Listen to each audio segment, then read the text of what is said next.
All right, let's just do it. I don't feel like waiting for the countdown. What's up, guys? I see a lot of people in the chat already. People were excited to jump in here after that game. The Sixers lose to the Mavericks 107-98. A lot of things went down, including what felt like 2-hour basket replacement in halfway through the first quarter. And what better game to do that than a 10 o'clock game on the West Coast? So it's 1:28 a.m., and we're giving you post-game live right here. I got my man Romp right here. I got my man Greg Melly. We're going to talk about what the disastrous second half that we just witnessed with the Sixers and Mavs. I'll just give you my initial thoughts, man. Doc Rivers blew the game in the third quarter. I thought he took out Matisse Thybulle when Matisse was the only one that seemed like he could frustrate Luka Doncic. He took him out with Luka Doncic still in the game. He took out Maxey against the zone. We don't have another point guard, and it just went downhill from there. And also, Tobias Harris, for some reason, in the fourth quarter was part of our major plan to like break the zone or something in the fourth quarter. I don't know. Like Tobias kept catching the ball in the paint in the fourth quarter. Embiid's right there, like a foot away from him. The spacing was horrible, dude. What's up to the chat, man? Hit the like button. Let's go, man. Who wants to go first? Give me yours, man. Somebody give me yours. Oh, I got the mics muted. My bad. Hold up a second. Here you go, Romp. There you go. Greg, you want to go first or? Sure. Why not? All right. So, you know what tonight reminded me of that I didn't realize how much I did not miss until this game is the lack of spacing between Ben Simmons and Joel Embiid. You know that dumbass pick and roll they used to do 6 feet away from the rim? Oh. I'm like, what are we doing? Tobias Harris, get out of the way. What are we doing? They're like hugging each other in the paint for the last 2 quarters. Dude, that shit infuriated me. That right there drives me crazy because the fact that we're so good right now is that spacing is better and we just revert right back to our old ways. You said it best. The third quarter was the worst I've seen Doc Rivers coach since the playoffs, which says a lot because he's not a good coach to begin with. Dude, what is it with the Sixers against the zone?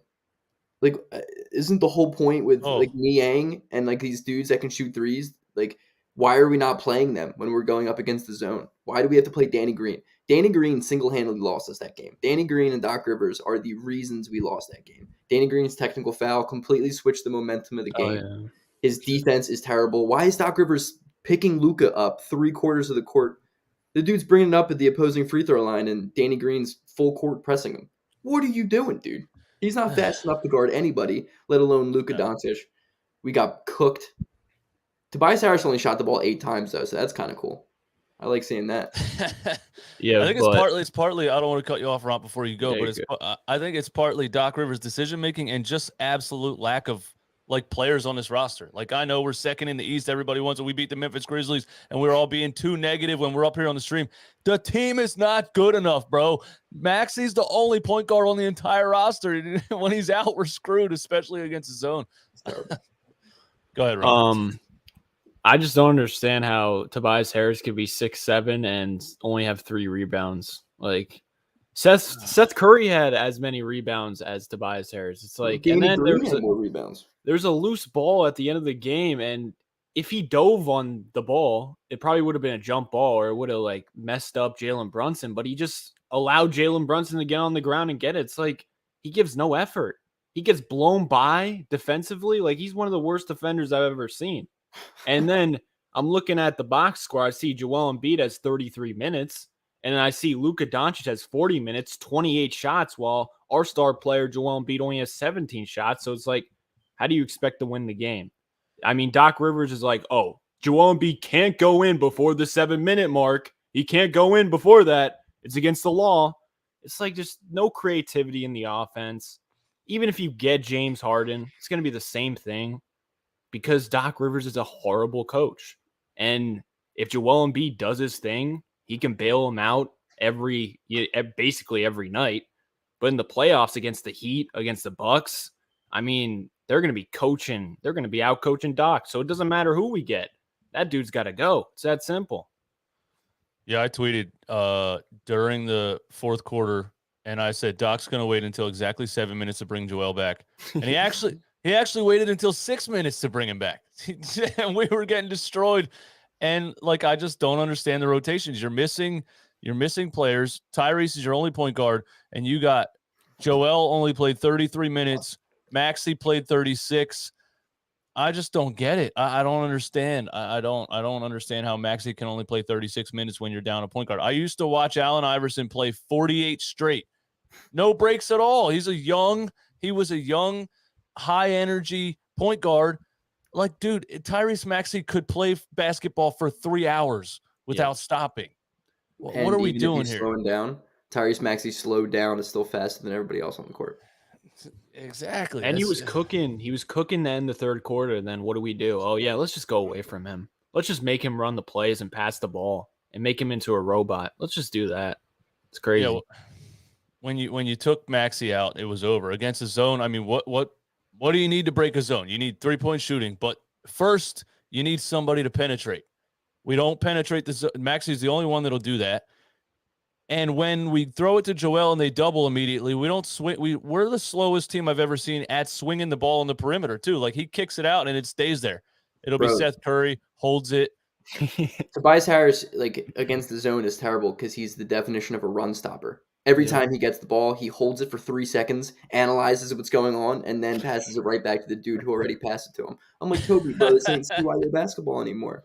What is going on? Like, what is his thought process? He genuinely is, like, thinking on the court. He has to stop and think about what he's going to do. And against the zone, it's too late. Every time he gets the ball, it's too late. He's the slowest decision maker I've ever seen. No one flashes to the free throw line against the zone. Embiid is literally doing everything by himself. And at the point, like, Embiid had that 3 when we're down 8, and he was like, all right, he blocked Luka, and then he brought the ball up again, took a step back 3. And I'm like, cool with that, because I literally don't trust anybody else on the team to do shit. And I feel bad for Joel, because he's like, he literally has to do everything in the fourth quarter just to bail out the last 15 minutes of him not playing. And it doesn't have to get to that point. When we brought Joel back, the momentum was completely the other way. He waited way too long to put in his starters against the starters who have been cooking our second unit for the last 6 minutes. I'm like, what are we waiting for, dude? What is going on? The lack of coaching. We just got outcoached by Jason Kidd. Yeah, that's what we were mainly talking about right before I hit live. We were talking about that because Jason Kidd made decisions based on what was happening in the game. And Luka Doncic was absolutely destroying Danny Green. And I would bet that he played the whole fourth quarter. I don't think I saw him come out the fourth quarter at all. He played 40 minutes in the game. And Doc is over here resting Tyrese Maxey and resting Joel Embiid. I just don't understand it. Doc has this clock on the sideline. It's a timer, and it's probably one of those ones from the 1950s that your grandma had on top of her stove. It's like, and then it's like, ding, and he's like, all right, you're in. Like, it doesn't matter what's happening in the game. He's just, I can't handle it. I can't. We only scored 35 points in the second half. 35 points. Like, I know you said Matisse Thybulle probably should have played him more, but at the same time, like, the reason why Luka was killing us because our offense was just we couldn't score. So every bucket just felt like a dagger to the heart. It's like, attack the zone. Don't get it and hold it. And it's just make quick decisions. But Seth Curry can't make quick decisions. Thybulle can't dribble a basketball. Tobias Harris is lethargic and slow. Tyrese Maxey, you can tell he's got Doc Rivers in his head 24/7 because he's always, when he dribbles up, he's always looking to pass every time. And it pisses me off because we have a 25 point per game scorer right there, but he's in his head, in my opinion. Dude, it's funny you say that because I really think Doc tries to make him be like a Rondo or like a Simmons or just a facilitator. And as much as, you need a facilitator and we don't really have one, but like, that's not who Tyrese Maxey is. Tyrese Maxey is like a pure scorer. Let him go get his buckets. You can't just keep him chained up like a dog just because you want him to be something else, but that's not what he is, dude. Like, let him play his game. Dude, he was finishing everything at the rim. Like, Tyrese is a stud, is a legitimate stud. There was a point tonight where I'm watching it third quarter and he's like trying to bring us back. And I'm like, dude, like, I'm just so happy we have this kid because this kid is a legitimate talent. Like, he's really freaking good. Even if his 40% three-point shot doesn't, like, sustain, he is still a bucket getter. And Doc just doesn't let him be him. Yeah, and honestly, for him to only have what did he have? 12 shot attempts. For him to only have 12 shot attempts in the whole game is just ridiculous to me. Like and the whole, I'm pretty sure he didn't have a shot attempt in the first quarter. It looked to me in the first quarter like Seth Curry was like, "All right, I'm back," and Tobias was like, "Yeah, I'm back," and they were like, "Yeah." It was like two bullies on the playground. They were like, "We're better. Give us the ball." And they were just out there, coming around screens, doing their thing in the first quarter, and Tyrese Maxey's not getting the ball. And we were up, but I was still kind of frustrated. Like, okay, we're up by 12, but I just don't feel right about this because Tyrese Maxey should be running the damn show. These guys are not like Seth Curry. I get it. Last year in the playoffs, you averaged 20 points per game. That doesn't make you Steph Curry. He needs to come back down. He needs Dell to spank him and tell him he's not Steph. I don't know, man. Like, these guys just need to give the ball to Tyrese more. Especially with these hard double teams on Joel. Like, that's the perfect opportunity for us to find Tyrese, swing it to Tyrese, and let Tyrese break open the collapsing defense. Like, they're going to try and jump out on him, and he's just going to blow by him. And yet our ball movement is painful. Every year, it is so painful. I think I'm done with Seth Curry, to be honest. I can't take him being a midget and just getting screened every possession and just giving no effort defensively. His defense tonight was I can't take like noticeably bad. His defense was so bad. Bro, it's going to sound crazy. When Reggie Bullock's blowing by him, I'm like, that's it. I'm done. It's going to sound crazy, but I would rather trade him than Matisse Thybulle in the James Harden deal if we did that. I don't know if Seth Curry actually has that much value. I think Sixers fans give him that much value. Nah, his contract is pretty great for what he's making. Yeah. Like, if you look at Duncan Robinson, dude got paid $90 million to do the exact same thing. Like, Seth he's so taller, though. He's taller. Cool. He's also white. That dude's not stopping shit. But I think he actually buys in defensively a little more. Plus, their coaches. Yeah, he's a wizard. Seth Curry is one of those players that there's a reason he's been in the league for this long and he's been a bench player his whole career. He's a good guy to bring off the bench and get you a 3-point shot. But like it's like a backup quarterback in the NFL. If he plays too much, he's going to show you why he's a backup quarterback. Seth Curry plays too much, he's going to show you why he's been coming off the bench his whole career. When he's cold or whatever, he wasn't really cold this game. He 3 for 6 from 3, but he gets it's 4-on-5 on defense. He might as well not even be out there. He can't even come close to stopping anybody. He played more than freaking Tobias. I mean, he played more than Embiid. That's crazy. Doc is trying to figure it out on the fly. Like, what can I do against the zone? I need shooters. And that's why he wouldn't put Matisse back in. That's why the third quarter lineup, he had Isaiah Joe out there. And I love Isaiah Joe, but like against the zone out there, the one lineup that got ran on in the third quarter was Danny Green, George Niang, Isaiah Joe, Andre Drummond, and Tobias Harris. Dude, imagine trying to get a rebound as those 5. That's the most unathletic 5 ever. It was so bad. None of those guys could even get past their man on the perimeter. What are you going to do against the zone? Oh. The lack of athleticism is so blatant. It's disgusting. Yeah. It's like, what year is this? And the fact that, like, Doc loves just relying on veteran players drives me crazy. Like, dude, what else did Danny Green have to do tonight to show you that he's not an NBA player anymore?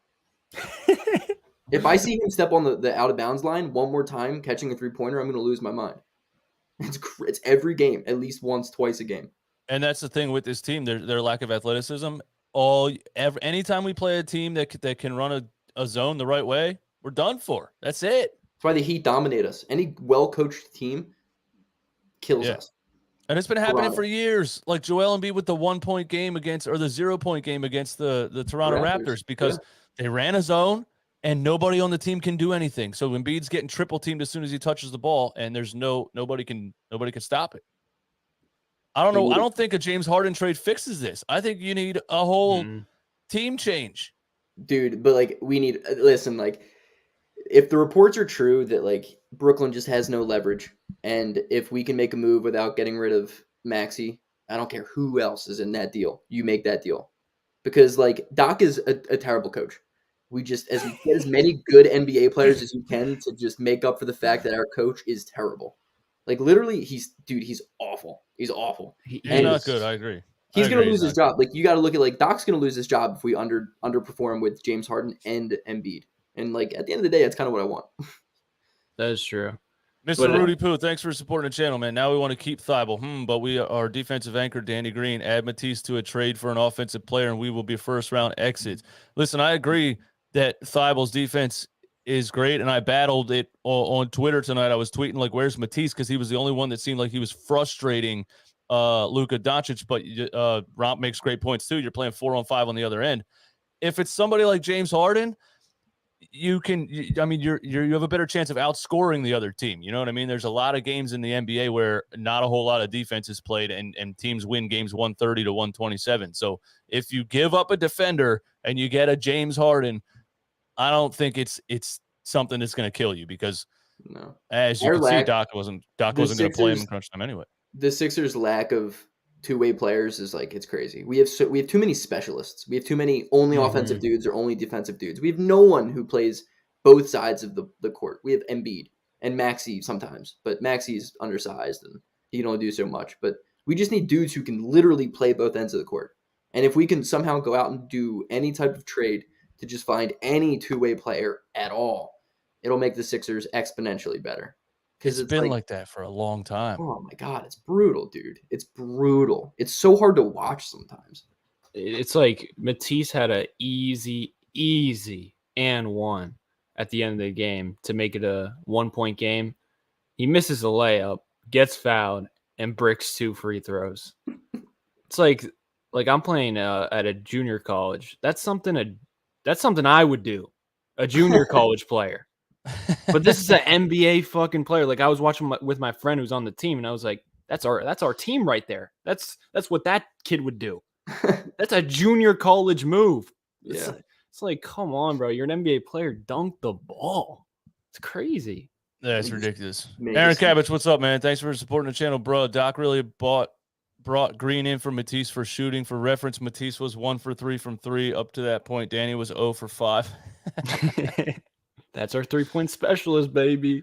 That's the thing, too. I mean, Matisse hit a 3 earlier in the game. I'm not really banking on him to keep doing things like that, but I would have gambled with it because when you took him off, Luka just got whatever he wanted. He went right around Danny Green every single play, and it was easy for him. So I would have took the gamble of getting Matisse over there to try to at least stop him on that side and play 4-on-5 on the other side because I don't know. I mean, at the same time, it's like Doc Rivers' hands are tied with this roster because, you do one thing, you're screwed. You do the other thing, you're screwed. I don't know what else to say.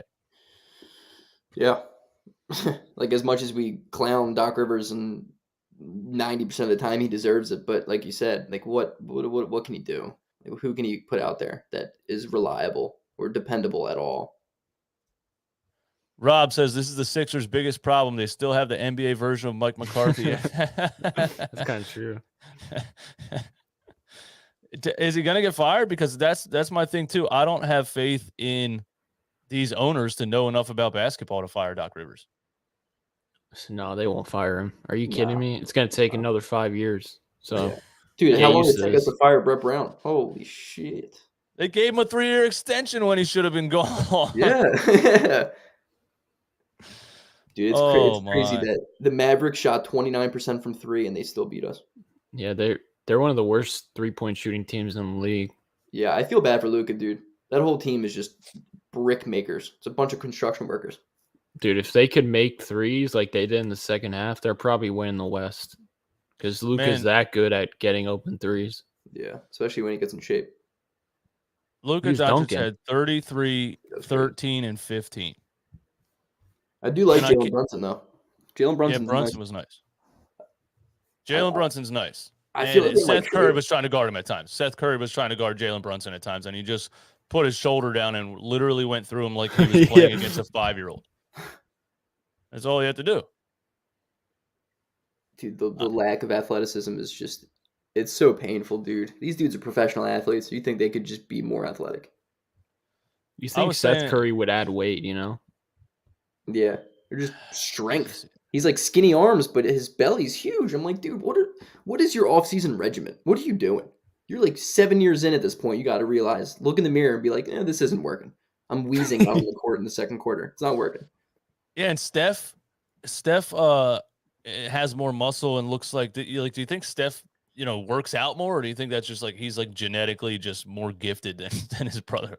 His work ethic's probably 10 times crazier. It probably is. You're probably right. Seth's probably the one that just has the jump shot because of his dad and lived off of it, basically. Yeah. Mm-hmm. I mean, GB, what's up? Well, If Doc can't make adjustments during a regular season game, what hope does he have in the playoffs when it's a coaching chess match? I'm convinced Doc lowers the ceiling of this team and will waste Joel Embiid. Yeah, you're probably right. You're probably right. When we were up here on that stream with 6 different people, somebody was just like gloating about this Sixers team because we were about to be the second seed. And I was sitting there like, is the Memphis game the only game that happened this season? Like, that's what all Sixers fans acted like. That Memphis Grizzlies game was the only game that happened the entire season, and we were NBA championship level team because of that game. And I was like, bro, we're coming back down to earth real fast. Why? Because this supporting cast is not good. The truth is always going to come out, man. Yeah. I'm interested to see this offseason more than this deadline. Because it just, dude, I mean, what Look at his do we comment. Anybody think Maxey should play point guard and not Joel? Yo, like, I kind of do like when Joel brings the ball up, though, because I love that. it's a pretty efficient play. I don't think we do it enough. It is, and at the end of the game, you could tell Joel, like 2 plays in a row happened where Tobias Harris was in the paint right next to him, and I was screaming at my TV like, I would trade this guy for nothing right now just to get him out of the paint. Get out of the paint. I've been watching this for too long. It's been too many years of all these players in the paint. Joel Embiid is the best paint player in the entire league for years, and we're putting other players in the paint. And Tobias came back in the game and immediately caught the ball in the paint and took like 95 dribbles and to do his little turnaround fadeaway. I'm so sick of watching that, and it's not beneficial at all. And Tobias can't make an entry pass for his life because he's like, oh my God, there's a defender next to him. I can't do it. Dude, I feel like nobody can make an entry pass. Yeah, because everybody struggles with the most basic play. It's like you learn that in 6th grade. They also don't sell it. Like they're standing there like with the ball up, like, and they're already playing a zone. So all they got to do is step. Then the player just retreats and steals the ball because you should be shooting it because you're open. It's a disaster against the zone. Tobias Harris's fourth quarter turnovers lately have been so bad too. What about the end of the last game? What the hell was that? Yep. And he had a really bad one tonight. In one of those plays where he was in the paint when he shouldn't have been in the paint. He had 0 3-point attempts in the 4th quarter. I think he had 0 3-point attempts. Tobias Harris had 0 3-point attempts in this entire basketball game. Yeah. That's a player we're putting next to Joel Embiid. He has 0 3-point attempts in this entire basketball game because he's in the paint the whole time. I don't get it. But you could tell that once when he turned the ball over in the paint, Joel got the inbound the next play and just came up the court and shot the 3 because I think he was like halfway giving up on the game because he was like, yo, F this. Like, you guys aren't going to do anything. I'm just going to shoot it. And he hit it, and then he shot another one that he shouldn't have shot. But that told me that Joel was done with this game. He was like, you guys suck. I'm out. For a second, I thought if he hit that second 3, he would have cut it down to 1 point. I was like, oh, we're back. And he missed it, and I was like, oh, we're done. We lost. I thought he was doing his takeover mode on that, but you think if Niang played 33 minutes instead of Tobias and Tobias played 17, we would have won? I was just thinking that. I just saw Niang was 3 of 4 from 3 of 4, you know? Yes. His Tobias Harris does not fit next to Joel Embiid. I've been saying it for a long time. No, Niang's a stretch 4. Yeah. The thing with Tobias is like he can't play the 4 next to Embiid, but he can't play the 3 on any team. So like, what is he? Like, what really is Tobias Harris? Yeah, just man. Collecting checks, man. Yeah. Luckiest man in America. Yo, for real. I think when he was on that Detroit team, young enough and athletic enough to like hide some of that, but he's just not that at all anymore. He's a lot slower now. Like if you watch those highlights from when he was on that Detroit Pistons team, he was like taking guys off the dribble and he was hitting step backs. Like he was doing like perimeter creator kind of things. And now Even he's the just like Clippers. stuck in quicksand. Yeah, Even even when with he the was on the Clippers, he was like I guess because that team was really small, that he could get away with a lot of the stuff that he was doing. But like he was way better for them. And of course, he comes to Philly and eats too many cheesesteaks. I don't know. Do you guys even think James Harden's a good fit? Because he's a heavy pick and roll player, and like I know Joel Embiid hasn't had a player like that, but I don't even think Joel Embiid's like a pick and roll guy, because even when Drummond comes in, like Maxey's running way more stuff with Drummond than he does with Embiid. And I don't understand why we can't do that with Maxey. Is it just that Embiid's not that type of roller? Because even when he does roll, he kind of just floats. Yeah, It's he's a kind of pop. awkward. Always pops. Yeah, Embiid's not really a rim runner at all. No, he's not. If you notice it, like how many alley-oops does Embiid ever catch? None. None. And that's all we do with Andre Drummond. Like that's that's why I like, as much as I hate Andre at times, I do think he's a really good fit for this team. Because like he does give us that pick and roll ability. And I don't really love the fit between Harden and Embiid, but I also understand the 2 top 15 guys in the league. You kind of just have to learn to figure it out. I absolutely love the fit between Harden and Embiid, because what I've been seeing these past couple games and what I saw tonight, James Harden can break a zone. James Harden can get to the rim. James Harden can get to the middle. And even if Embiid does pop a lot, Harden's bringing 2 guys. Like, you know what I mean? He's just demanding more attention.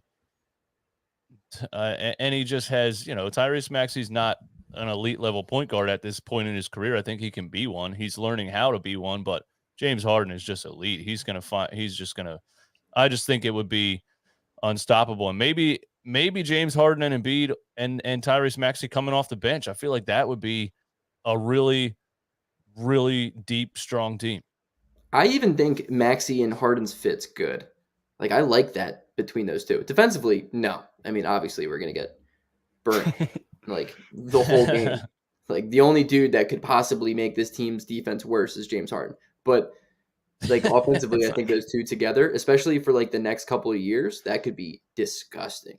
Like perfect shake and bake type of shit. And there's so many things you could do with Stagger in that lineup, but you would need a younger, more motivated coach too, I think. Yeah. See, the thing is, I agree the Maxey and Harden thing, but I don't agree Embiid, Maxey, Harden, and Tobias Harris. Tobias Harris with James Harden and Embiid, oh my God. That would be terrible. And then you put Maxey on the court too, because there's so many times where Maxey got the ball against the zone. He was like, pump fake, pump fake, pump fake. It's like, dude, just shoot the ball. But he's not comfortable just releasing it every time. And then you got Harden and Embiid who need just quick trigger shooters. And then you got Tobias and Maxey, and it's the same problem that we've had for years and years and years. And then not only that, but you also got to factor in that Doc Rivers and James Harden in the playoffs, they're known for choking. So we're not going to win with them. It's just that plain and simple. That's just how I feel. Like if James Harden, we get him, James Harden and Doc Rivers, like that just it's no basketball analysis. It's just a feeling in my mind. Like there's no way we're winning with that in the playoffs. You know what I'm saying? It's gonna be turnover central, dude. I think Tobias Harris is the one that doesn't fit. Yeah. I was going to say, let's bring Tobias off the bench, but then who the hell would we start?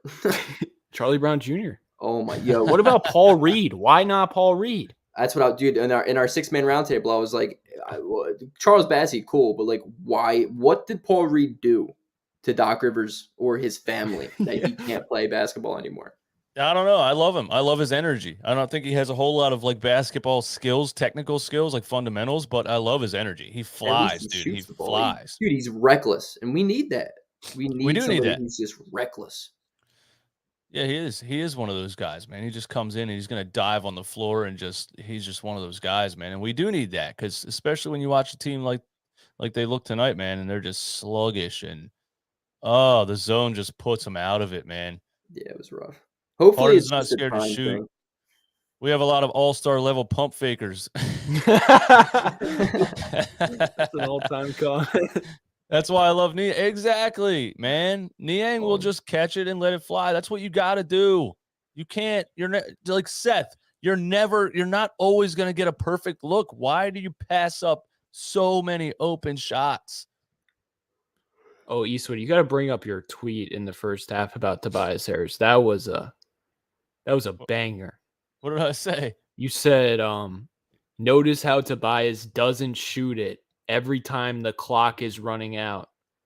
He does just to protect his field goal percentage. He never shoots that. Yeah, he's such a and then at the end of the game he turned it over, and the first thing he does is turn back, pull out his mouthpiece. Why does he have a mouthpiece playing basketball? Come on now, you're freaking making $33 million. You could just pay a dentist. You don't need a mouthpiece. Like, oh, come on. And he's arguing to a ref when he just got stripped. Like it was a clean strip. Like I'm so Tobias, sick of that dude. Tobias is never really gonna go hard enough in the paint to need a mouth guard in the first place. Exactly. Bro, Toby for Porzingis right now. Leave Tobias in Dallas. Let's just bring a dude who has no care in the world about shooting.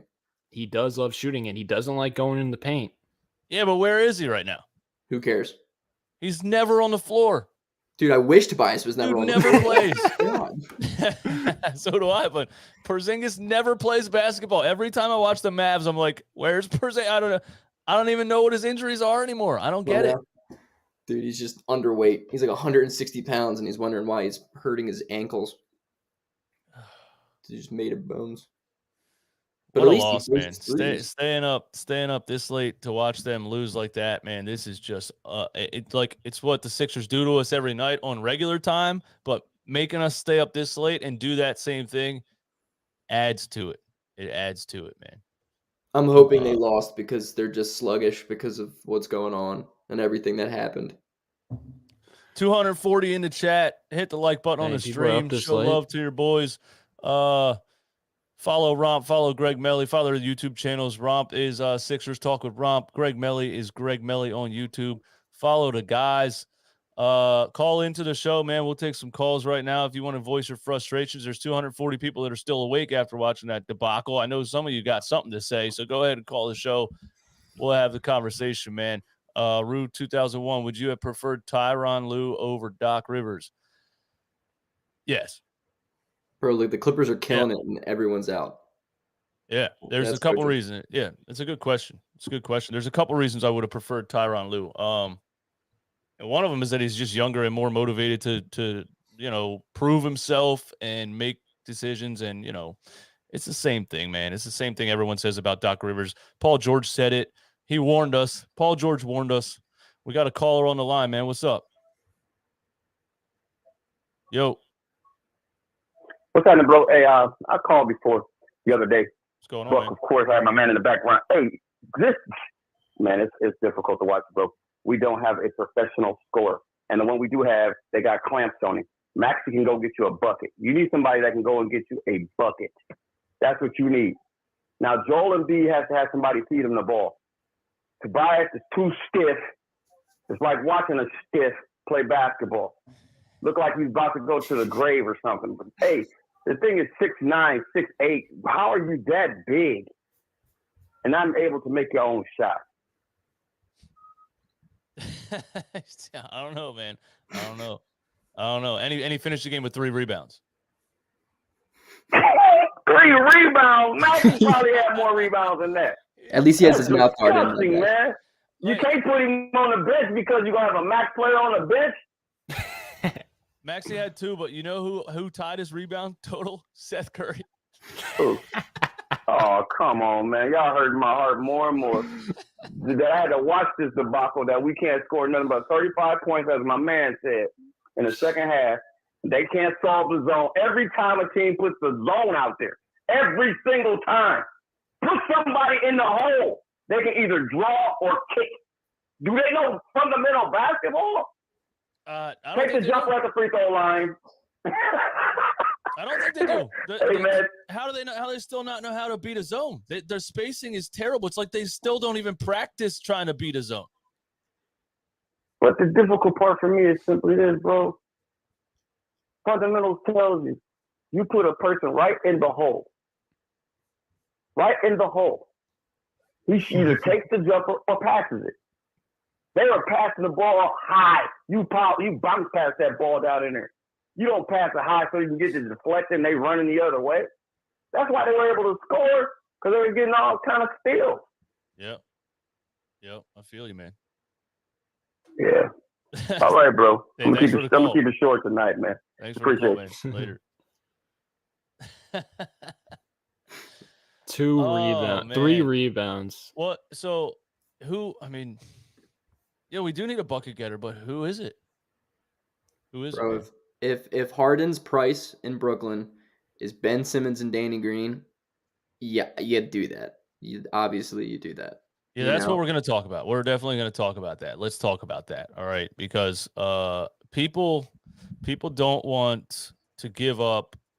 I mean, Sixers fans are crazy. We just overrate everyone. We think everyone's untouchable. Where's the screen I want to share, man? ESPN. There we go. Everybody thinks everyone's untouchable in the Sixers. Matisse is untouchable. I mean, like Seth Curry. Dude, like a couple years ago, they were telling me they wouldn't trade Shake Milton for Bradley Beal. And I got to stop reading YouTube comments because there's just some crazy people out there. But what do you think the trade package would be if it does happen? Either one of you. What do you think the trade package would be if it does happen? So I just think if you look at the situation, Brooklyn has two choices. You trade him now, or you hold off until the summer that he asks for a trade and you do a sign and trade. Historically, sign trades, you never get as much value as if you traded them at the deadline. The Brooklyn Nets somehow have less leverage than with James Harden right now than the Sixers do with Ben Simmons, a dude who legitimately decides not to play basketball. I don't think the asking price is that high because whatever Brooklyn gets now is going to be better than the offseason. I think Ben Simmons is the best thing that they can probably do. It's a really good fit in Brooklyn if Ben Simmons is a fit anywhere. And everybody is tradable except Tyrese Maxey and Embiid. But I don't think it has to be like that. A report I saw Kevin O'Connor put out on Twitter, who is as reliable as it gets in the sports world, said that the talks are more of Ben Simmons and Danny Green, just straight up like that. Maybe with picks involved, but just that involved. That Sixers said Maxey's off the table. I would throw Matisse in if I have to. Whatever, dude. What did Matisse really do tonight that you're like, nah, I'd rather have him over Harden? Yeah, I'm doing it. Yeah, that's what I mean. He frustrated Luka in the first half, and like he does things that look great on the TV screen. So people think that's so amazing. And it is. His athleticism's amazing. But when you actually watch, what does it translate into, like the totality of a basketball game? It's not that, it just doesn't matter that much. It doesn't. At the end of the day, Luka's getting by you and getting buckets. At the end of the day, you finish the basketball game with 98 points. It's the same thing with Trae Young last year in the playoffs. We had 2 all-world defenders. People keep telling me on Instagram, you can't trade the defense. You can't trade. We had Ben Simmons and Matisse Thybulle, and we still lost to the Hawks, bro. What defenders do they have? We lost to Trae Young and Kevin Huerter. They can't guard my 6-year-old. What's the one thing that beats bad coaching is just a dude who could just be a superstar. So, like, add as many superstars as you can, and it's going to beat Doc Rivers. Because not only do we have to beat the other team, but we also have to beat our own coach sometimes. And you bring in Harden, and that gives us a bigger opportunity to beat Doc Rivers and the other team. I don't know. I'm back and forth on Harden. But if you think about it, like, at least it's worth it. Because at the end of the day, it's just trading, like, say it's Ben Simmons, Danny Green, and a first. It's basically just trading Danny Green in a first because Ben Simmons is no longer a Sixer. He's not. But the thing is, if you can pull that off, go ahead. If you give Brooklyn Ben Simmons, like, that's the perfect fit for Ben. If I'm being real, as much as I hate him, that dude would ball in Brooklyn with how much spacing they have and 14, KD and 7, Kyrie, 7, and then you factor in Harden's older. And the thing I don't get is like, can't Morey just trade if he's so confident that we're gonna sign Harden? Just get Tobias Harris out of here and then sign Harden in the offseason if you're so confident in that. You know what I'm saying? Get off of the Tobias Harris contract and get Harden here, and then trade Ben Simmons for something else, like a bunch of role players and assets or whatever that could help the team. Because I don't want to give Ben to Brooklyn. I think that would be a dumb idea, in my opinion. Does that make sense? Yeah. Yes, absolutely. I mean, it's First- a great fit for Ben Simmons, but like I've seen enough of that man where I'm not worried about him. He's not going to change the game. He's not going to be, dude. He is like he's the most useless player in playoff basketball. That is true. Like That is true. he's seriously useless. And you think, like, all right, this man has sat out all year to avoid Philly fans. A part of me is like, dude, he wouldn't even come into Philadelphia and play. No, he won't.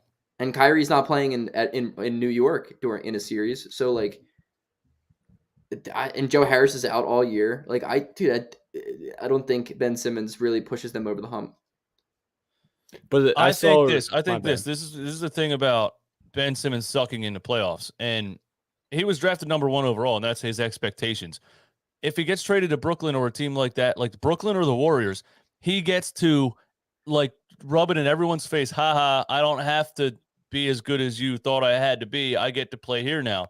And so, like when Joel Embiid was struggling in the playoffs and needed help, Ben Simmons can't help you in the fourth. It would just help him so much because if he's on a team with Kevin Durant and Kyrie Irving, then he doesn't have to be a factor in the fourth quarter. He just has to play defense and pass the ball to those guys. So that's why I think it would have, and it would piss me off too, because I just feel like he gets his way then. Like refusing to shoot the ball for 5 years and doing this whole like, oh, you want me to change and now everyone's mad at me because I won't shoot and whatever. I'm leaving. I'm not coming back. I'm giving up all these millions of dollars. He would end up not that he would be right, but he would think he was right. He would think he won, and that pisses me off more than anything, because he would think he won, and he would think Shaq and all these legends that are talking shit about him and everybody was wrong, and I just can't stand the guy's ego, and it would make me so mad that he would think he was right the whole time, but I would still do it because if you can get James Harden and keep Tyrese Maxey and Matisse Thybulle, it's a no-brainer. If you're getting him for Danny Green and Ben Simmons, do it right now. It's a no-brainer. But Shams reported that they want a marginal package with Ben Simmons. So yeah, but did you listen to what he said in that interview? He said, he first of all he didn't say it until the end of this video, and then he's like that it's more likely than not that it's going to be more than a Ben Simmons package. Like it didn't really sound like he didn't lead off with it, and it didn't really sound like, oh, Philly's going to have to put in some stuff. Like it kind of sounded more of like it's gonna probably have to be a little bit more than Ben, and that made me think like, yeah, if it's just Ben and Danny Green, then I'm cool with it. But if Brooklyn's expecting, Ben Simmons and Thybulle and all that, I don't see Morey pulling the trigger because I think he'll just be like, oh, I'll go get him in the offseason. I don't think it's going to happen, to be honest, because I think Brooklyn expects more than Ben Simmons. I think they expect Simmons, Maxey, or Thybulle and picks. And Morey, as we know, he's not going to do that. So I don't think James Harden's going to happen. I think he's going to stay put in Brooklyn for the year and then probably go to Miami because let's be honest, he hates the cold. He's not coming to he's not coming to Philly if he hates the cold. It's freaking 10 degrees outside right now. He's going to Miami or somewhere nice. Let's be real. Dude, Miami's like the capital of strip clubs too. Exactly. He's going to Miami. He'll be the first one to sign up to play for a team in Vegas. All right, let's take a caller. What's going on? You're on Run It Back Philly. Oh, he hung up. He hung up. He was tired of waiting. Call back, man. I just want Call back Halliburton. if you want to. I'll be honest. I'm biased for Halliburton. Halliburton's a great fit.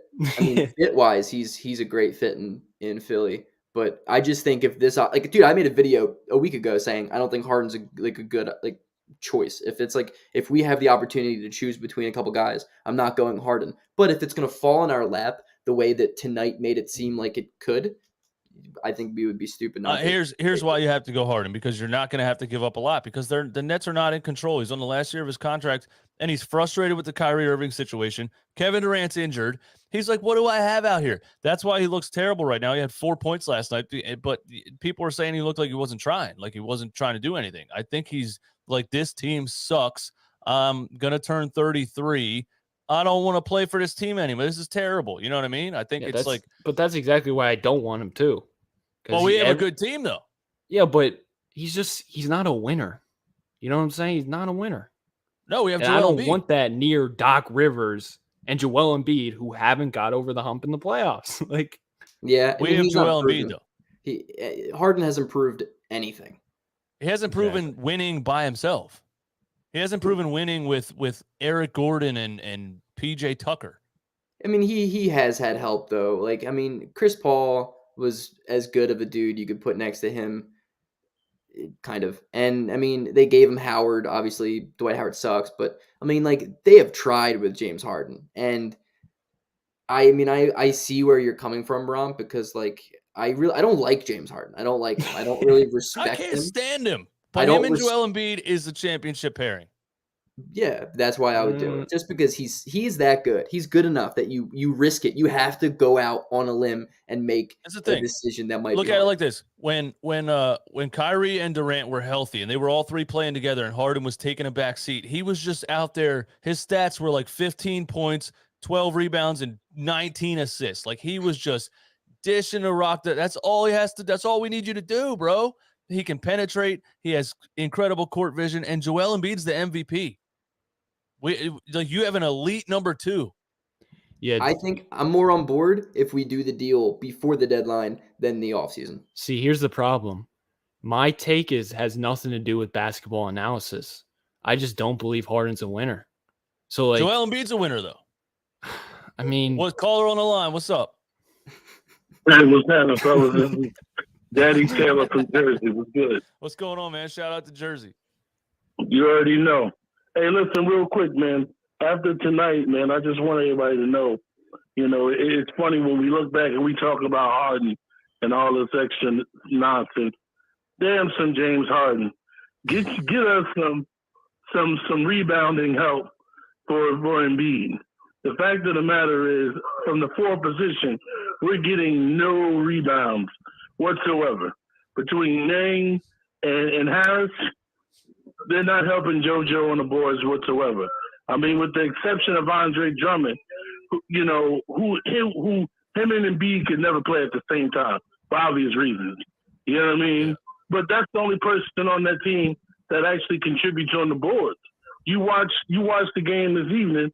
Powell and those guys killed us. If you look back at the Atlanta series had a bunch of 6'8", 6'10" dudes that just had bounce, and they killed us in the front court, getting second chance threes and things of that nature.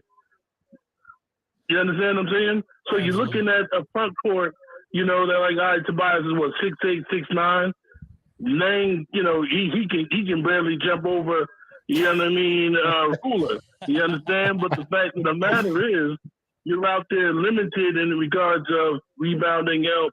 Dallas just killed us on second chance shots and open threes. Yep. You know what I mean? And that really was a microcosm. And once again, it go to zone defense again. Like we talked about last time I called in. Yep. Quality teams are going to keep showing you zone until you can figure it out. We got all this brain trust on the bench, and you mean to tell me you can't figure out to put Embiid at the foul line and you know what I mean, and let him operate, whether it be a facilitator or a scorer? Yeah, here we go again. I think the running joke around the league is that everybody's at a point now they know that Doc is not making in-game adjustments, and you can bank on it. Your thoughts? Hey, thanks for the call, bro. We'll We'll give you our thoughts, man. Thanks for the call. You guys be safe. All right, bro. He's right about that all-star coaching. Like, you got 4. You got Dan Burke, Dave Yeager, Sam Cassell, and Doc Rivers. And when they run a zone, Nobody on the floor looks like they know what to do. Do you It think it's doesn't a make any Doc sense ego? to me. Do you think it's a Doc ego thing? Yes. I do too. Dude, I think Sam Cassell should be the coach for this team for Oh, absolutely. many reasons. But I think it's an ego thing for Doc. I think he's like, my system works, let it work. And it doesn't work. And he was he had a good point, and what he was getting at is what we talk about all the time, the athleticism. When he said we don't have guys that have bounce that can rebound. Yeah, we don't. You know, Tobias has no bounce. You put George Niang in there, he's a better stretch forward, but he's not getting you more rebounds either. He'd probably get you more rebounds than Tobias just off of sheer like effort because the guy's, you know, a dog. If you want, I'd play Paul Reed at the power forward position, honestly, to get some rebounds. Like He's too young, dude. Too young. You need that bounce. You need that athleticism. Imagine just putting Paul Reed at the 4 and saying, go grab every board that comes off the rim. He would try 10 times harder than everyone on this team. And then dribbles it off his foot. But yeah. Yeah, he would. Yeah, he would. You're right. I mean, that's why I call for Paul Reed, though. And like, I like Bassey, but he's the same problem. Like, we don't have athleticism. We don't have young guys who run out there and like just hustle. That's why people love Charlie Brown. Dude, good for you, but he's not a good basketball player. But like, that's what he does. He hustles and he tries hard. And we have a bunch of unathletic, weird dudes that are specialists that can't do normal basketball shit. And Embiid, I feel so bad for him because he isn't just the guy who has to score every point. He's also the guy who has to stop everything at the rim and then has to rebound everything and then even has to create and bring it up for other people. I'm bring like, it up to court. What else seriously, what else are we asking a 7'2" center to do? Look at this comment real quick. The refs let the bum-ass Mavericks back in the game by putting them on the foul line in the second and third quarter. That's why we lost this game. You got no clue what you're talking about, my guys. You actually watched what just happened in that basketball game. You actually watched the team outplay the hell out of us, get out coached. You actually watched us get beat. And you pointed at the referees? Are you kidding me, bro? Wait, now my favorite comment is the Harden scored 4 points last game. 76ers don't need him because in one game this year he had 4 points. Oh, man. Romp Shout out to every. I agree with Shout out to 99% of people. Shout out to 99% of the chat. 263 people in here at 2:21 a.m. Hashtag late night. What did I say when I promoted this? Hashtag late night gang. Hashtag late night gang in the chat if you're in here and you watch that game and you're still awake and you don't know why you're awake. Hashtag late night gang. But listen, you can't be blaming the referees for what just happened. That just doesn't make any sense, bro. Yeah. I mean, it didn't help, but at the same time. They were calling everything tonight for both sides. I was getting pissed off. It's like, just let them play. Jeez. They were calling 45-minute delay.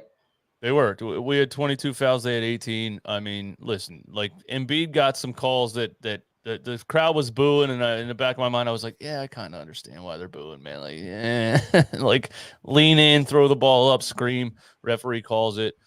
I don't know. He's probably so annoying to like watch against. Like if you're a fan of any other team. Other teams hate him so much. It's probably so annoying because he really does get to the line so much. Because he's so hard to stop. Yeah. So what would be the lineup if you made the James Harden deal? What do we trade? Say it's Danny Green and Ben Simmons. What would be our starting lineup? Say it's Danny Green and Ben Simmons? Yeah. That's a good question. Yeah, go ahead, Greg. You go first. Damn.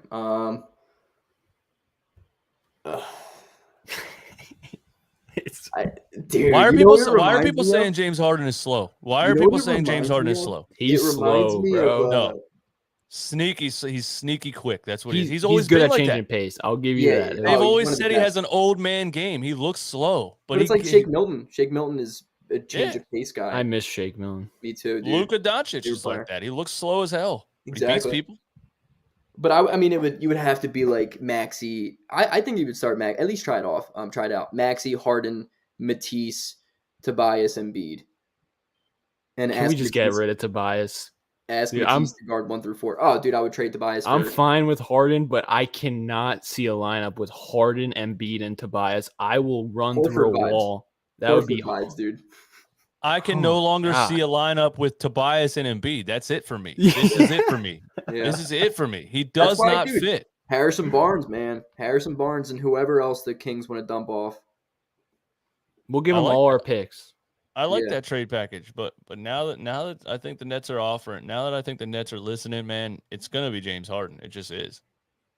Yeah, but dude, I said, dude, more than a Ben Simmons trade, we got to get rid of Tobias Harris by any means necessary at this deadline because like it's addition by subtraction in so many different points. He's not good defensively. Offensively, he kills Embiid. He doesn't shoot the ball. He's a run stopper. He's just brutal to watch, dude. Brutal. But you I just think can't it's figure out why he doesn't understand to not be in the paint in crunch time when So that's the our only place he's comfortable in making a bucket. Like, obviously, our main goal right now in crunch time is to give the ball to Joel Embiid, and you are actually in the way. It's unbelievable to me. Like, if you won't shoot a three, that's fine. Go stand out of bounds for all I care. And the Get worst thing out of the about way. it is every time he takes a fadeaway shot in the fourth quarter, it's less touches for Embiid or Maxey in a clutch situation. So You know the worst part too is Tobias is in the paint all game long. He went to the free throw line one time. 3 rebounds. Why For does he doing play this- with a mouthpiece? He I'm gonna because tweet at him. he's a bro. I'm banger going. down low, bro. What do you mean? I'm tweeting Yo, at and him right now. The free throw, I don't remember watching the play, but I just kind of remember that it wasn't like a hard drive to the rim or anything. Like, it wasn't anything like, Probably a cheesy call. yeah, I think it was. Dude literally went 1 of 2 from the free throw line. That's been a big knock about him is not just his like lack of rebounding is effort. That's all you need. Yeah. All you need to look at is rebounding when you want to see if somebody was trying or not. And Look at for Westbrook. somebody, yeah, As bad as he is, that man works hard. He is 100% all the time. for somebody to be 6'9" and finish a game with 3 rebounds is just there's no excuse for it at all. For Seth Curry to have as many rebounds as you, there's no excuse for it, dude. There's no excuse for it at all. Why can't Isaiah Joe shoot? You know, Yeah, his shot looks so pretty. It just doesn't go in. It hurts. I want him to I be good know. so bad. I So know. bad. I love him. I love him too, but he needs to get bigger. Yeah, I think Looks it's like a little strength. boy out there. I think he just doesn't have enough rhythm, man. He just doesn't get in a game for very long. Doc does not make that easy, dude. Constantly looking over your shoulder. Right, and you can tell sometimes he catches the ball and lets it fly because he just wants to get a shot up when he's in the game. He's like, all right, I'm gonna shoot it. Yeah, this is what I do. At least he hoists from beyond the arc, though. Like the thing with Seth, like he never shoots the ball from 2 feet beyond the 3. Like he has to have his feet right behind the line. Like, bro, step back. No one's gonna yell at you. It's not 2004. You can shoot the ball. Yeah, I don't know. We got to just Tobias is the one, man. He's got to get out of here. And listen, if Daryl has to get to the point where he's like, hey, all right, you guys want Matisse Thybulle? That's fine. You'll also have to take James Harden. I mean, you also have to take out Tobias Harris. And they're going to be like, well, we're paying Kyrie and Durant. Then we'd be picking up Ben's contract. Yeah, it's not going to work. They'll be like, does he play in New York? Yeah, okay, we'll bring him in. He'll be our point guard. Oh, my. Danny Green, 0 of 5 from 3. It's just, how did we lose this game? Like, I thought we were going to kill them in this midway through the second quarter. Just had Doc that feeling. loves old people. He loves them. Like Danny Green, 25 minutes off the bench. Why? What does he do? Why is George Niang here at 17 and Danny Green's at 25? Somebody explain it to me. Isaiah Joe, yeah, he was a brick, but he was only in the game for 18 minutes. He only put up 2 shot attempts. I think Look at the plus minus. I'm not a big plus minus guy. -10, +8, +3, +1. Oh, my God. I hate Danny Green. Go ahead. What were you going to say? Nah, I mean, I was kind of annoyed that Isaiah Joe had gotten to foul trouble early. I always hate that, especially for a kid like him. I'm like, shit. Especially on that three-pointer call. I mean, it was probably a good call, but I hate offensive fouls, dude. This shit drives me crazy. That's another thing with Tobias Harris. He's guaranteed at least one offensive foul a game. Oh, yeah. Because when he gets going toward the rim and the defender steps up, he doesn't have any moves to go to. He just plows right into him. Dude, he's the most generic my player. Like as soon as you like make your dude who has like no package, it's just pro one. Pro one is every move he has. Doesn't do shit, dude. He has no crossover. He has no hesitation. He just drives. Oh, That's so true. I bet every single like first tier move on the 2K my player is like Tobias Harris motion capture. yeah, it's just generic pro one. Generic pro one.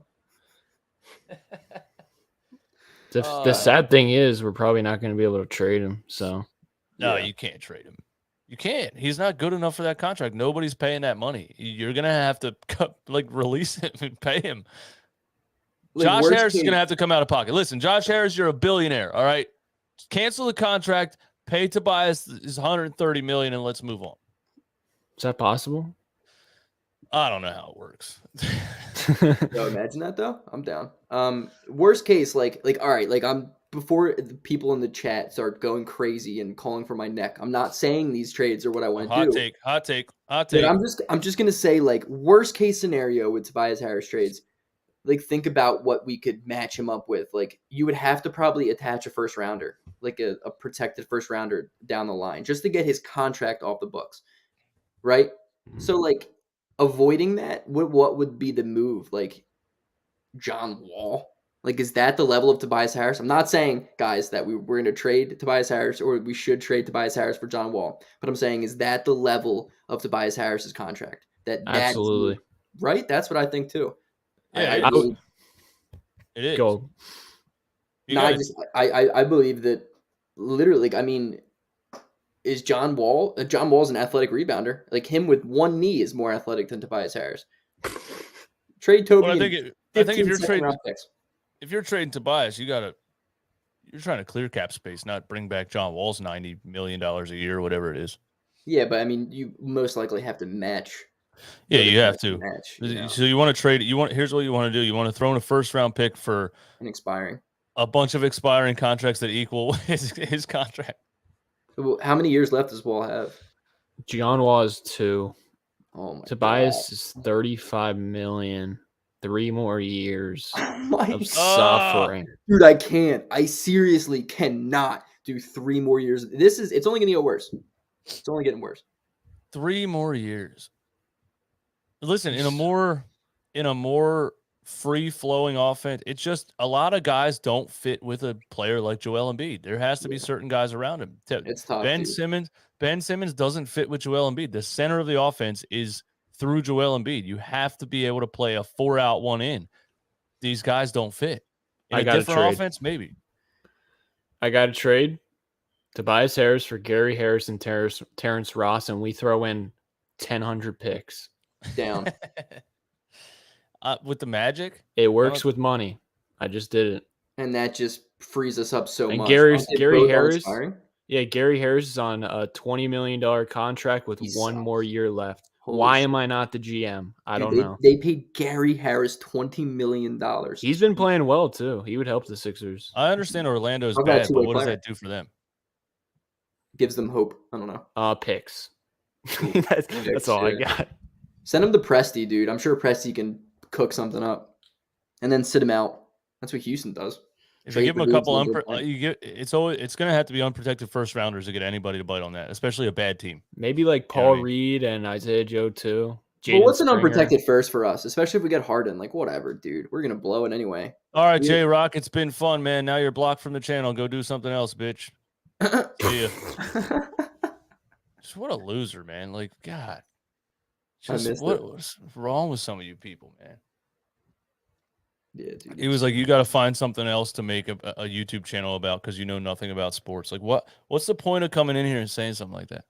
I shouldn't have said anything. I should have just blocked him and moved on. Anyway, Knight, thanks for supporting the channel. This is the kind of game that should get Glenn Rivers fired. How at 60 years old with a chip can you not beat a damn zone? For real. He grew up playing against the zone. They didn't even do man-to-man in the 40s. Yeah, they played a zone all the time because there was no three-point line. Oh my god, dude. Which, by the way, that was the worst basketball. If you watch some of those old highlights, oh my god, I wouldn't even want to watch that shit. It was like a guy dribbling with one hand. They couldn't even cross over. They would just come down with the right hand like this and like pass it around, and like eventually somebody would shoot a mid range, which wasn't a mid range back then. It was a deep 2, I guess. Their shooting forms were so bad too. They're just like bending their knees mid-air. I'm like, what are you doing, dude? Yeah, Brett Brown could never beat the zone either, dude. We never have had anybody. The zone's been killing the Sixers for as long as I've been alive. Yep. Me too, man. Holy shit. Me too. So would you give up? The question all day today was, would you trade? You guys, I didn't know we were that anti-Harden. You guys wouldn't even trade Matisse for Harden, so you're not giving up Maxey. I would. There's people on Twitter I right would give now. up Matisse, but I'm 50-50. But my reasoning is flawed. Like, it doesn't make sense. No, but it does make sense. It's the eye test. It's the playoff eye test. He hasn't proven anything. Nobody on the Sixers has proven anything. But, like, it's just, like, it's a risk you have to take at this point. What else can we do? Yes, exactly. I agree. When you look at what this team looks like against the zone and nobody can do anything, it's like, well, we could have James Harden, who can do a lot of scorer. Yeah. For as much as we hate the guy, the dude's really freaking talented. And somebody that you can just run a pick and roll with, that the defense has to come out there and try. But how did he not win with CP3? Like, I mean, he did get hurt. CP3 got hurt in that series. Yeah, CP3 got hurt. They were on a roll that year. You know what I mean? But if I would rather, if the Halliburton thing is on the table, I'm taking that over Harden. That's my stance. I don't know. I think you're playing more for Maxey's future than Embiid's prime right now if you do that. I think that's the battle. We just have so many obstacles with Tobias Harris, Doc Rivers. It's like I just want to see Maxey with a creative coach.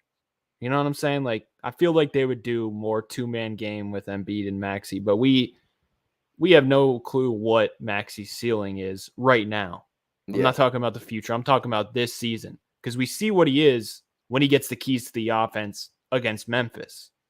But for some reason, that can't translate when Embiid, who generates so much attention, for some reason, that can't happen when Embiid's on the floor.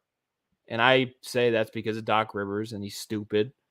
And I just want to see a good coach with Maxey and Embiid. And I want to see what happens. But I can't see that. And then I have to see Tobias Harris holding hands with Joel Embiid in the painted area in a 2-3 zone. Because you're not seeing Joel Embiid and Tyrese Maxey. You're seeing Seth Curry, you're seeing Tobias Harris, you're seeing all kinds of other players handle the ball. So he's not getting the touches, he's not getting the usage rate, he's not getting anything that he should be getting. The fact that they beat Memphis and he had 33-8 should have been enough for him to have the highest usage rate next to Joel Embiid, and he's still using him like a backup point guard. The thing I will say about Harden, though, is the nights that Embiid sits, we have a way better chance of winning. That's true. I think Harden. Yeah, dude, we're winning without Harden now. And Ben Simmons. Oh, I see what you're saying. I see exactly what you're saying. Yeah, definitely. Harden's a dude who has done it his entire career, almost like win regular season games without another guy. He's that dude that could gladly give you 60 on a night that Embiid sits. And then we're going to be sitting here saying, oh, James Harden, Romp was wrong. This kid's nasty. Like, it's bound to happen, dude. And then in the playoffs, it's going to happen. Game 6, we have a terrible fourth quarter defensively, give up 41 points. Yeah, I'm sure, it's life of a Sixers fan. Mr. Rudy, don't look far. Toby for Porzingis, him and Luka have this weird beef. Their stats are pretty similar, and Tobias bumself gets to unite with Bobby. See? I'll say the same thing I say about a Tobias trade all the time. Why the hell would they want to do that? It's just an easy reply. Why would they want to do that? There's no reason for anybody to trade for Tobias Harris. We want somebody to trade for Tobias Harris. There's no reason for anybody to do it. So what is Porzingis' contract like? I have no idea. But why would the Mavericks do that? Like that literally, Porzingis has been a great rim protector for them. So Porzingis has got 2 more years after this at $36 million. Nah, they would not do that. He's actually been better this year. Yeah. How many games solid. has he played? That's the thing about Porzingis. He's How many played pretty games has he many. played? I think just as many as What was Luka. his injury tonight? What was his injury tonight? He just didn't feel like playing. But Harden's the same way. Hamstring this, hamstrings that. Plus, he's shooting like 40% on the season. Like, this ain't the prime Harden that everyone's talking about in the chat. Hopefully, it's because all the stuff going on. But I don't know with the hamstring. It's not the prime Harden. It's not. But he's on the last year of his contract, and you're going to get him for way cheaper than everyone thinks you're going to get him for. Are you going to re-sign him then? Or are we just doing a rental thing again like we tried with Jimmy Butler? And then I don't think we're doing a rental thing, but I think you'll re-sign him. All right. So it's Porzingis' knee. But here's the thing. James Harden for 5 more years is better than anyone else on this team for 5 more years. Not Maxey might be better in 3 years, but I'm talking about, James Harden. He's not 60-point triple-double James Harden anymore, but James Harden a few pegs down is still a lot better than anything I saw tonight. We're also not paying Harden for 5 years. We're paying him for probably like 2 to 3 to see if we can get a win, a championship, with Embiid, and then just deal with the contract later on. No, like Elton Brand signed him to a 15-year deal, bro. 135-point postseason game. Elton Brand has the contract on the table, 15 years. Along with Tobias Harris. No, I'm playing. Jarrett, what's up, man? Shout out to Indiana. Thank you for that. 5 years of Harden. Why do people keep saying Luka and also we'll Porzingis see have beef? We'll see how true the Doc Rivers veteran thing is, and we know it's true. But if James Harden comes here and we're running like pick and roll after pick and roll after pick and roll, I'm gonna be like, why couldn't we do that with Maxey more often? Because Harden has a reputation and a Hall of Fame reputation. But Maxey's great in the pick and roll too, Doc. If not, I'm not gonna say better because he's not as good of a passer out of it, but dude, Maxey's so good out of the pick and roll. He's so hard to stop. Yes. They don't run it enough. And in the half court, Maxey really he hasn't learned how to be a dominant half court player yet. You see most of his points come from dribbling the ball at the top of the key and receiving some type of pick and then flying by. Yeah, and the shot clock running down most of the time. Exactly. And he's not a guy who really can at the wing pump fake and then do a step back. He shows glimpses of it and he shows signs of it, and we go goo goo gaga over it because it's huge development for him, but that's not what he is yet. Yeah, it's not. That's why I actually wouldn't put him in the starting lineup with Harden, because I think he becomes more of a spot up shooter, and I don't want that. I'd rather him just run the 6-man. If we're really going for a title, then just put Maxey as the 6-man, and then we'll have an elite bench. Actually, I could, I mean, right now, if you look at it, Maxey is in a legitimately elite backup point guard that we have to start because we don't have another point guard, and that's okay, and it's helped him grow. But it's okay, it's normal to admit that he is probably ideal coming off of a bench role. Yeah. I just searched Doc Rivers on Twitter. Hey, asshole, here's an idea. Don't wait till 6 minutes left to play your MVP player. You're arguably one of the worst coaches in the league. Fall in a hole. Hole in a hole. Twitter's a great platform. Oh, man. Jason Kidd exposed Doc Rivers. How does Luka play 7 minutes more than Embiid and I think Embiid? Our starters were nowhere near the Mavericks starters minutes. Exactly. None of that when you look at the final stats, it doesn't make sense. Especially in a game with a 45-minute delay. So don't tell me they were tired. Don't tell me they were tired. They sat down. They were doing exactly what we were doing for 45 minutes. And once again, the advantage. We went up by 15 after that delay. The new basket was bad for the Mavericks, and we still lost. 15-point lead, and then we get all lackadaisical. Like we are something. And Doc Rivers like, yeah, just play an all-bench lineup. Yeah, throw in Danny Green. Have him just chuck up 5. By the way, Danny Green, are you just a reporter at this point? He's openly talking about Ben Simmons on a podcast. To football players. Why? Football players. Like, why not? Why can't he just join our post game now? You know, it's like Yeah, right. You should just retire because he Just wants to be retire. DJ Redick so bad. it's He wants to have a crazy. podcast. That's all he wants. How many Talk- blown leads have we had this year? Good question. How many blown playoff leads has Doc Rivers had in his career? Like Brett Brown had a lot of blown leads. We picked the absolute worst coach. If we wanted to stop blowing leads and blowing playoff leads, man, we picked the wrong coach. Yo, I like how they're like saying us to go get Joe Ingles. Do you guys know that Joe Ingles is out for the season because he just Yeah, tore what? his ACL? Come on, Mark. Just wondering if we know that Joe Ingles has one leg. Yeah, Joe Angles is closing in a hospital bed right now, man. Oh, Go Google, go YouTube that and watch that replay, man. That is Oof. brutal. brutal. Oh, man. shouldn't Harden and KD be enough to win a title though? That's a good point, and I'm glad you said That- that because I'm like, I love Embiid, but what I don't know. They've only played No. 16 games together. That's the thing. If They Harden- murdered Milwaukee in that playoff series when they were together. Yeah, but if Harden was truly that guy, you're telling me he can't win with KD? Come on. I think they were going to last year, but they all just died. they just die. They won by like 30 in that one game, and I was like, wow, 2 up.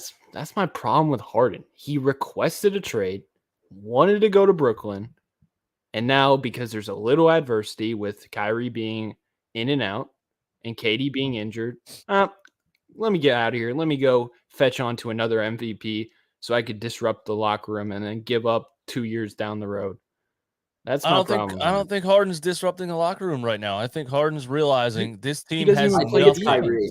I think it's Kyrie, dude. I agree with Kyrie because he's a part-time player, but I like said this 2 years ago. I said when they put them all three together, ESPN was like, "Oh my God, it's over for the league." I was like, "Watch, bro. Cancer Kyrie somehow, some way is going to implode this team." I didn't know it would be refusing to take a vaccine, but I knew somehow, some way he was going to implode this team, and he Yo, did it.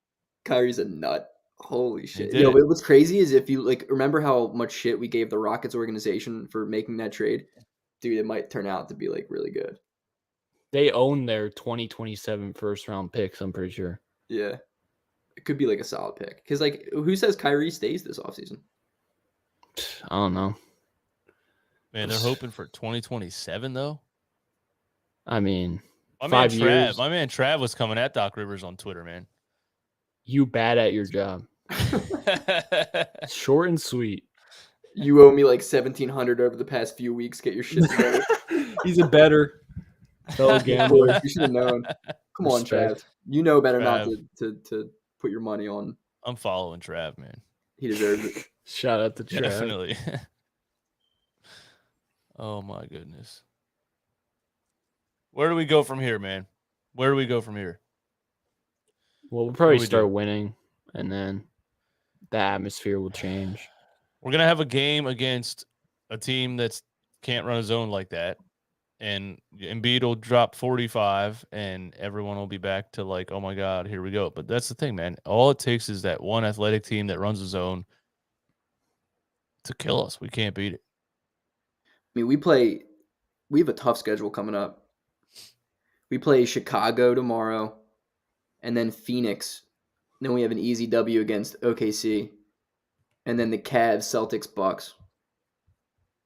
So Oh, Cavs, scary.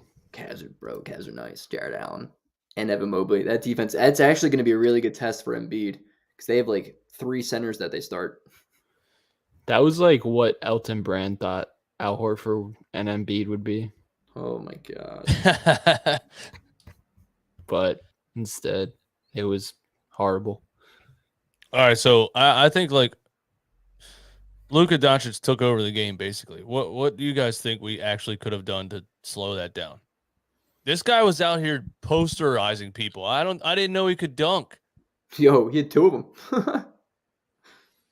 You know what we should have done is we should have been like, all right, everyone's gonna go to the bathroom, leave Danny Green in the locker room at halftime. Whole team leaves the halftime and then locks the locker room, and Danny Green gets stuck in there. That's what we should have done.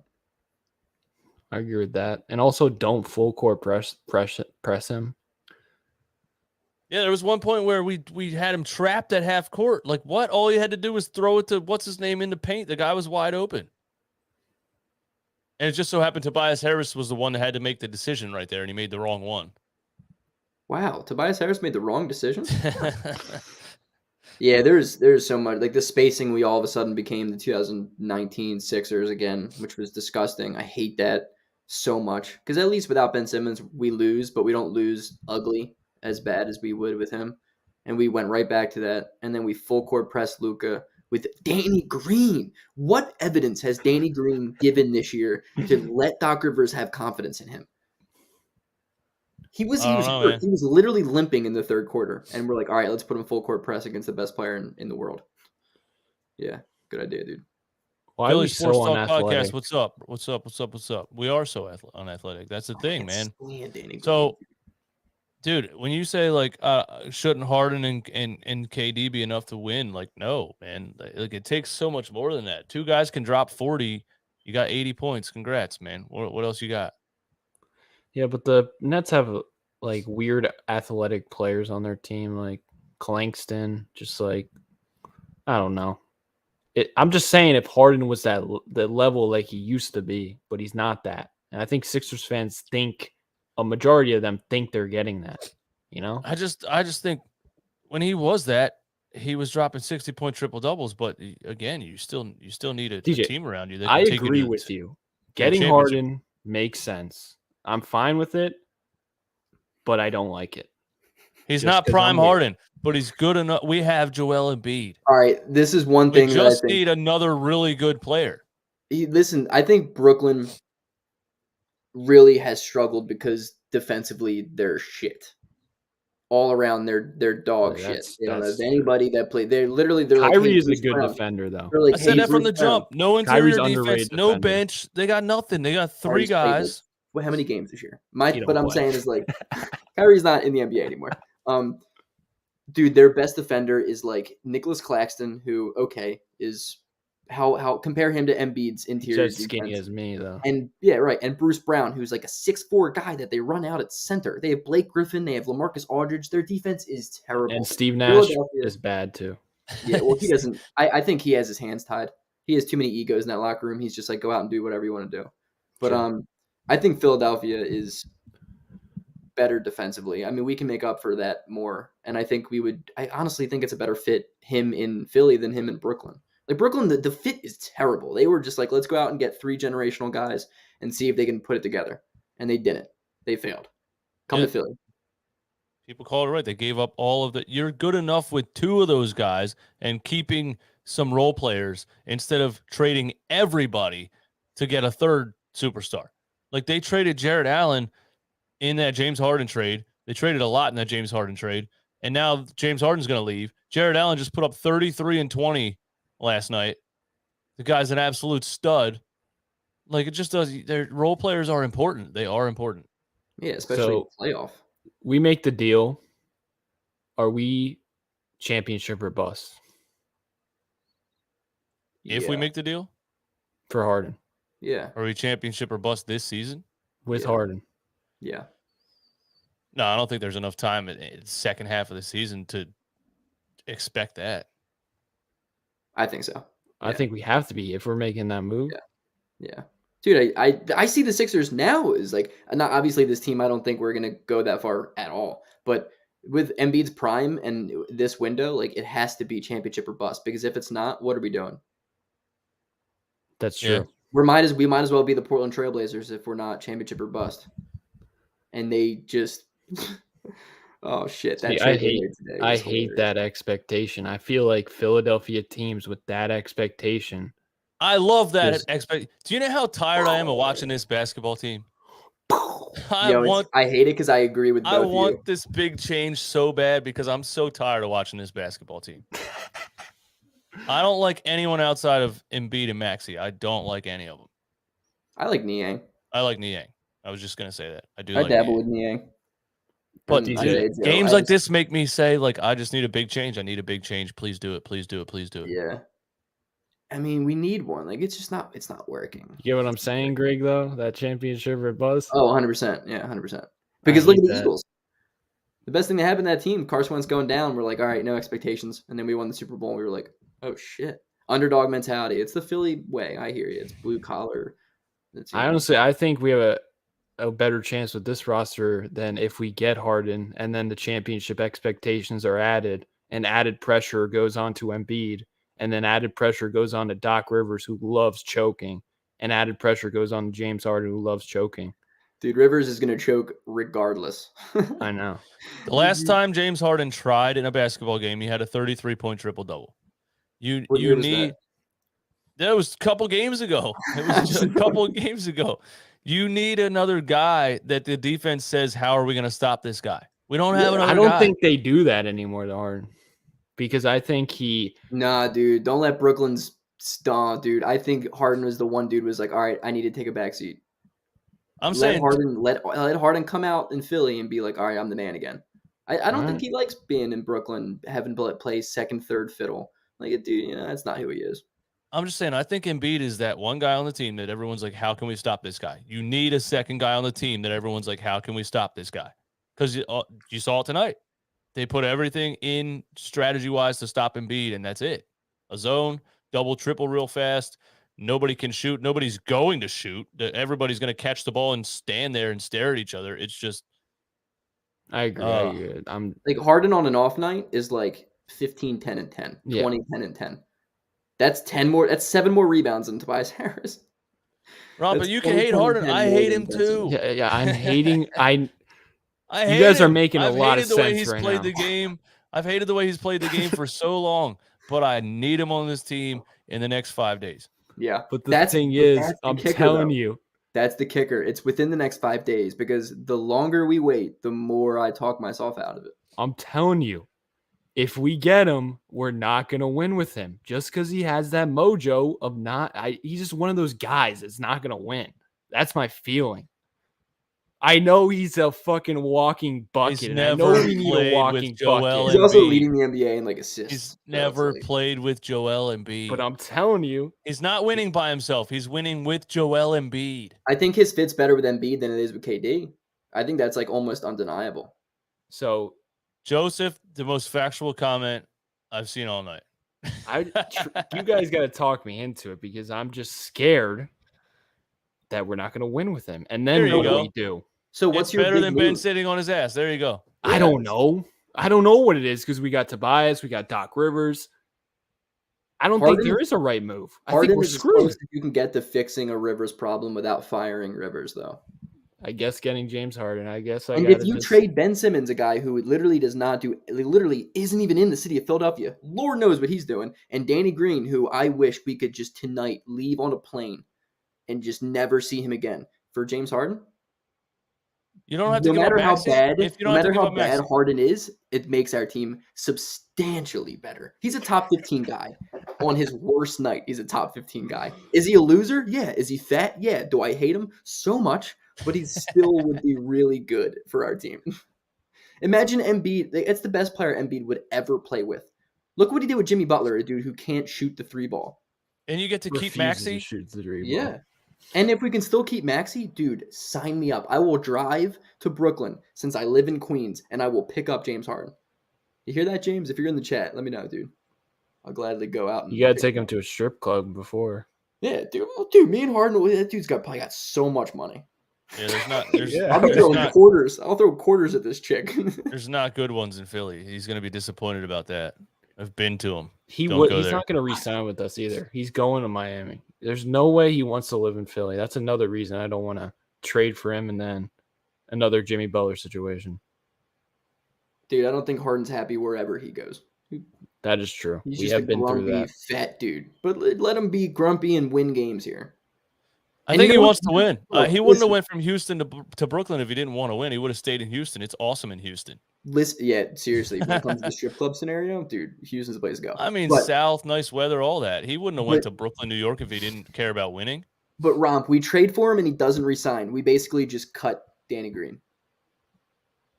Damn, you're making me into a positive Philadelphia fan. You know what I mean? Like, dude, it's not only addition by subtraction, but it's addition by addition. And that's a lot of additions. But that's why I think the deal's not going to happen, because I think Brooklyn's going to be like, you're giving me Seth Curry, you're giving me Thibault, or we're not doing the deal. Because I know everyone's like, yeah, you guys have the leverage But why is Brooklyn going to be like, oh, I'm gonna settle for a shit deal? Because Brooklyn know? has zero leverage. Yeah, but that doesn't matter. They're not going to just settle for a deal. That's They exactly have to. what they're Settle gonna for do. a deal and Do you help think they want to help an opposing Eastern Conference, rival out. They're not going to do that. They're not just going to be like, oh, they're give What me gonna- else are they trash gonna for do? trash. Nah, I disagree, dude. You're undervaluing Ben Simmons. But I don't Well, think My the question Brooklyn is, Nets what else are want they going to him. do? I don't think the Brooklyn Nets want him. If So they what- do, then the Danny So what are they Green going to thing do? Do a should sign work. and trade? Are they going to do a sign and trade this offseason for Josh Richardson?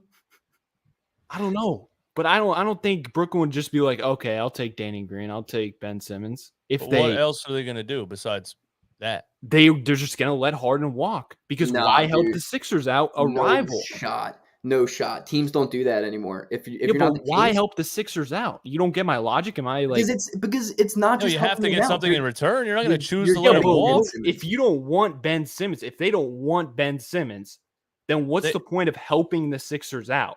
If you're Brooklyn's GM right We now, already talked you're about this saying bit. you're saying I could get nothing, or I could put Ben Simmons, an elite passer, defender, transition guy with Kyrie, Yeah, but the and thing is, you would do that. but you're like, oh yeah, he's an elite passer, great transition guy, but you're completely forgetting all the other stuff off the court, what he has done, completely thrown his team under No, the bus. it's your only He choice, trashed in though. the All right, think playoffs about That's why this. it's the and all perfect that situation stuff. for us. You're forgetting that. So No, I'm just it's your saying, only choice. That's why. It's their Think- only choice. it's not still their better. only choice. It's still better than Harden is letting a him walk top- for nothing. Nah, Harden's a top listen. 15 player, like you guys said. There's obviously going to be other suitors involved. It's not Nah, just the but Sixers. Dude, the talking. perfect thing right now is it's this is all up to James Harden. James Harden has all of the leverage. If James Harden is like, I want to go to Philly, Brooklyn has to send him to Philly. I disagree with that. Brooklyn they have the freaking check mark. They're not just going to What's be the like, best? here What's you the go. better package? What's the better package? Then listen, all the things I hate about Ben Simmons, he can't play in the fourth quarter because he can't be that guy. You're giving him two of the best players of all time. But What's a better fit than that? does Katie like Harden or something? Do they have like a I thing don't think going Katie on? likes anybody. Yeah, Katie doesn't like Ben Simmons. I know that. Exactly. But Exactly. they're athletes though, dude. Like they're professional athletes. But Like you put you're, shit but as aside. a GM, your back is against the wall. That's the Yeah. best package you're why going to. would So you're help gonna let your your rival remember- out and accept a deal with someone who's not willing to work with you and be fair with you. They're basically Daryl Morey's like, oh, give Ben Simmons a quitter and then Danny Green an old fuck, and I'm not So- doing anything else. Why would No, they I be don't- like, I oh don't yeah, think it would go I'll for- just take it because we're screwed. Like, I don't think it would I think they realistically would just let him walk. What did they trade for Harden? So they're basically not letting Harden walk, but they're letting everything walk. And your team isn't getting better at all. The worst case scenario is you trade for Ben Simmons and your team at least improves that much, or at least gets worse a little bit by that much, instead of losing Harden just to lose Harden. In the NBA landscape nowadays, you cannot just lose players in the offseason. That's why the Celtics suck, because they just lost Gordon Hayward. They just lost Kyrie Irving. At least the Sixers went out and traded for Josh Richardson, because that in turn got Seth Curry. And, we have our gripes with Seth Curry, but it's better than not having Seth Curry and having nobody. You need to get stuff. It's always about value, maximizing value. You Like, got me you there. can't just let people walk. That was That's good. not how free agency should be anymore. That was a good But one. also, as got much me. as I hate Ben Simmons, the best way to hide his deficiencies is to put him on a team with elite scorers. Yeah, I mean, if Ben can I'm go So it's just like anywhere, the saying. perfect situation. I And then he think- wins and he thinks he's right, and then I'm pissed about it, but it's the best situation for everybody. I know. And I think there's I was listening to Twitter Spaces all day, and I was. oh, there you go. Brooklyn That's your thing, problem. and they were talking about how they're looking past Ben Simmons. They're looking at the Maxies, the Thibels, and I know they're not the GMs. I know they aren't. But I'm just saying, if I'm Brooklyn, I'm not settling for just Ben Simmons and Danny Green. If I'm a GM, that's just me. And I think if Daryl Morey's trying to, finesse them, I think he's just walking out. I think the Brooklyn GM's just walking out and he's going somewhere else because he doesn't want to help out a top team in the Eastern Conference. You know what I'm saying? Does that make sense? I think you're giving him more opportunity than he has. But once again, first, I remember 3 days ago, everyone saying Ben Simmons has no value, all this, blah, blah, blah, blah. And now all of a sudden he has value to get James Harden. Yes. Because he's on an expiring contract and he wants to leave. No, you're saying Simmons. Yeah, dude, like the thing with Ben Simmons not playing is people massively undervalue him, and I understand why, right? But at the end of the day, Ben Simmons is a plus player. He is a plus defender. Offensively, he has his moments in transition. If you can find a team that can utilize him in that way, in a way that Philadelphia has never been able to do, Ben Simmons can maximize his value more than Philadelphia did. He's going to be a better player in other systems rather than playing next to Embiid.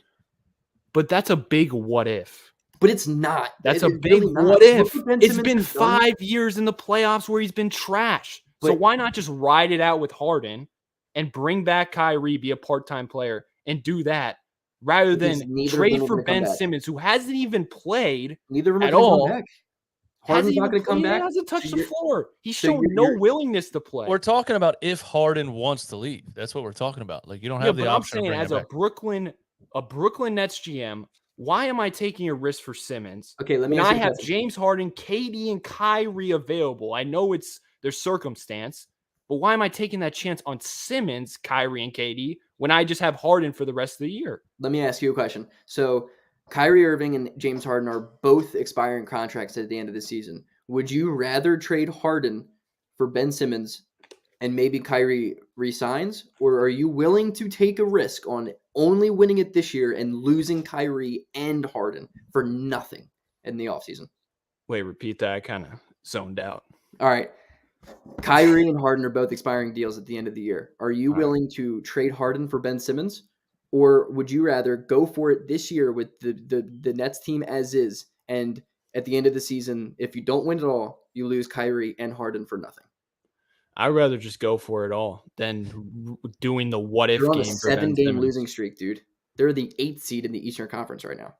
Chris is on the other side. Do you want to put Simmons in a good situation and lose to him in the play? I'll believe that when I see it. But like, does KD and Kyrie magically fix Ben Simmons' inability to be effective in the half-court offense? No, in the but fourth not quarter? having a center who demands the ball. Yes. does. That's what Yes, it is. it does. It's Two not that elite who half else court did they players. have? Yes, it does. But he's It's- still trash in the half court.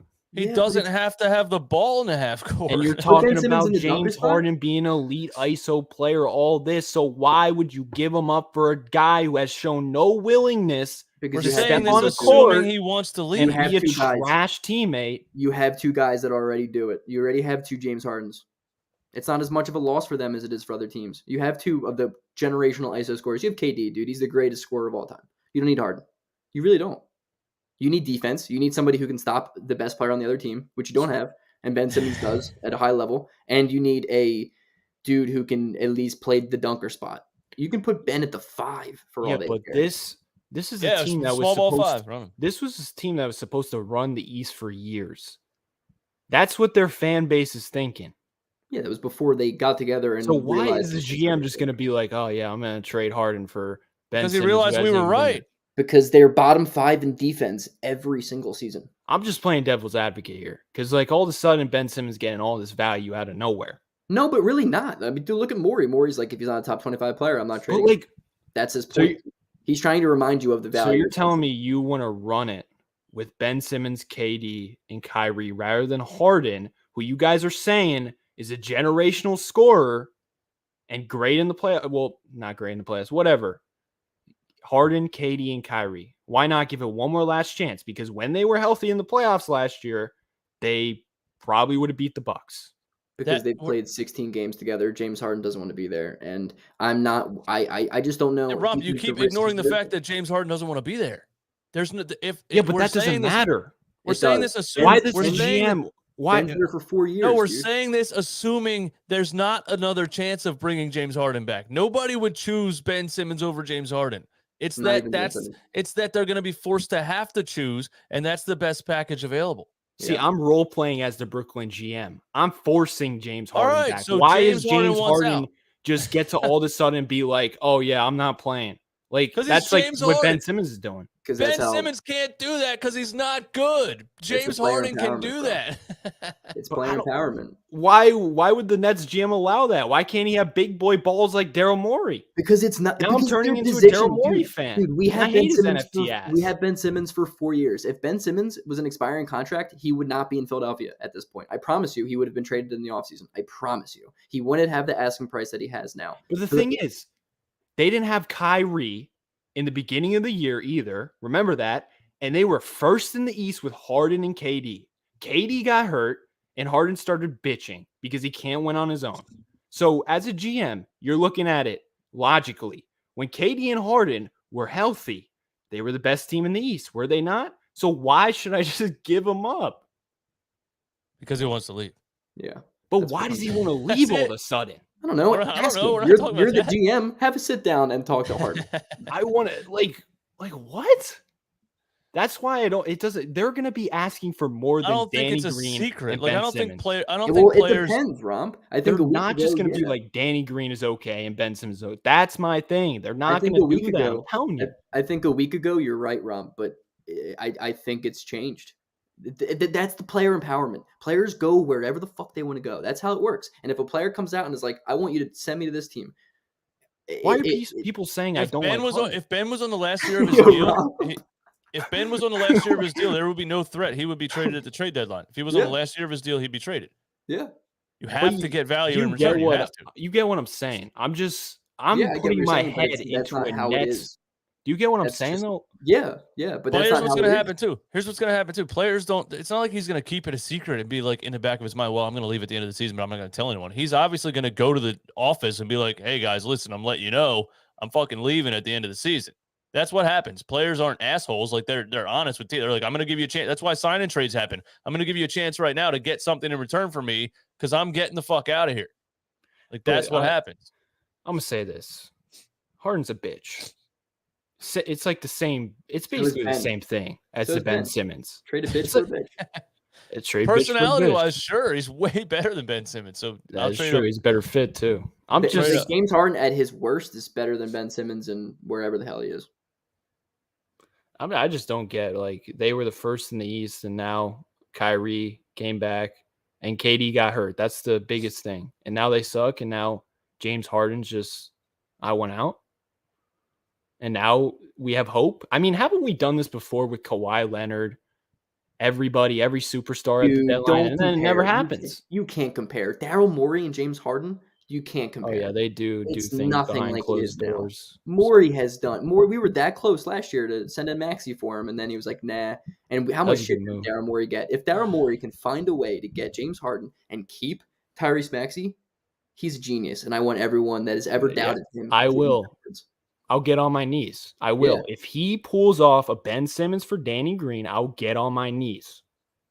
Well, Yeah. Ben Simmons and Danny Green for James Harden. You're saying I'll get on my knees. Yeah, he's going to because he's going to get him for a steal because Harden's going to tell the Nets, and that's why there's that rumor that came out that other teams are prepared to look into collusion because they know James Harden and Daryl Morey have had conversations. that's a good Daryl's- point. Daryl's told James Harden, "Listen, bro, you're in a shitty situation. I have Joel Embiid. I can give you the best situation. Don't tell anyone I said this." Somehow somebody told someone, somebody said something, and now they're looking at collusion. The Nets are going to be in a shitty situation. They're going to have to choose because Harden's going to tell them, "I'm out, bro. Trade me at the trade deadline, or you're going to get nothing at the end of the season." I also believe if the Sixers don't trade for Harden at the deadline and trade Tobias Harris, that might be another little hint that we're going to get Harden at the offseason. Yeah, that's what I would do if I was the Nets. I would just ride the season out and be like, I'm not taking Danny Green's old fart. Cool. So you win, you get nothing. Yeah, I would do that because you're I'm not willing helping to my take- rival out. you're I'm willing to riding. You're I'm willing right, to take but- nothing, and the Sixers No, get it's Harden not anyway? nothing. It's not nothing. You're taking a chance on KD and Harden in the playoffs, and you have a chance to win the chip. Does KD and Harden not give you a chance to win the Eastern Conference? With the way that Harden wants to be there right now, which you need to keep into account. But you're telling me KD comes back, and it's the same thing as the beginning of the year. You're telling me Harden's not going to buy in, and if he doesn't buy in, once again, why do I want him here? Who says it's not too far gone? What do you mean? Who says Harden isn't at that place where he's like, dude, I'm done. If I'm you done. let it go past the trade deadline, then you're banking on KD coming back and you're banking on Harden buying in again. I think that's a bigger risk. I'm just playing devil's advocate here. So Hey. what do you feel from your personal opinion? What do you believe is going to happen? I don't think we're going to trade for James Harden because I think they're asking for more, and I don't think Morey's willing to do that. But I think He's willing to do that. I think if you get off the Harris contract, you could just sign Harden in the offseason. You're the one that said that Morey's obsessed with big names, though. He's willing to do that. He's doing anything they want for James Harden. Yeah, but I don't think he's giving Ben Thibault and 2 first-round picks for him. That's my prediction. If it's that, then I'm cool with that. I don't even think he'll do that.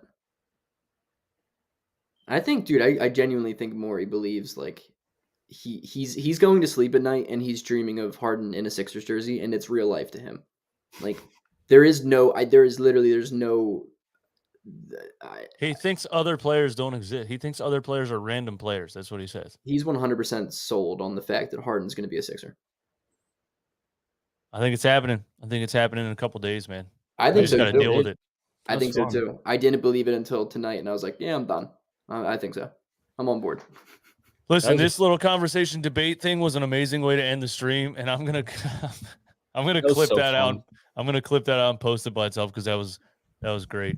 But it is 3:14 a.m. because the game started at 10. Please? Yeah, please do, Romp.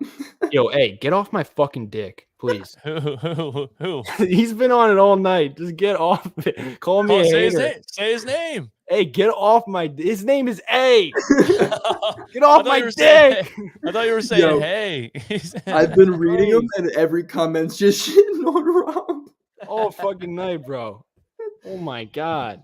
You're usually pretty good at ignoring the chat though. Like, you know how the anymore. He's on it all night.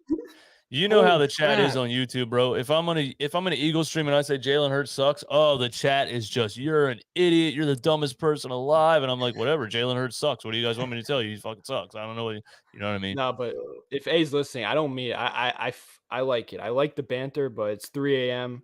and I'm pissed off. So because we lost. But it was fun. I just had to get that off my chest. I'm here for it. All right, there's still 200 in the chat. Hit the like button on your way out. I'm tired as hell. It's 10 o'clock. The game started at 10. We had a 2.5 hour basket break because the rim was crooked, and I can't even believe we did this post game live. So thank you, Greg, for coming in here. Thank you, Romp, for coming in here, man. It was fun. We'll do it again. Follow my guys. Go to the YouTube channels. Greg Melly. Go to Sixers Talk with Romp. A's going there. A's going to subscribe. He's going to be in the comments. And yeah, man, run it back, Philly. No frauds, no fanboys, and no intros. Wow, I'm so tired. It's unbelievable. Unreal. I put eye drops in before I came up here, and I still look like I'm on drugs. All right, boys. Thanks for coming through. Peace, fellas.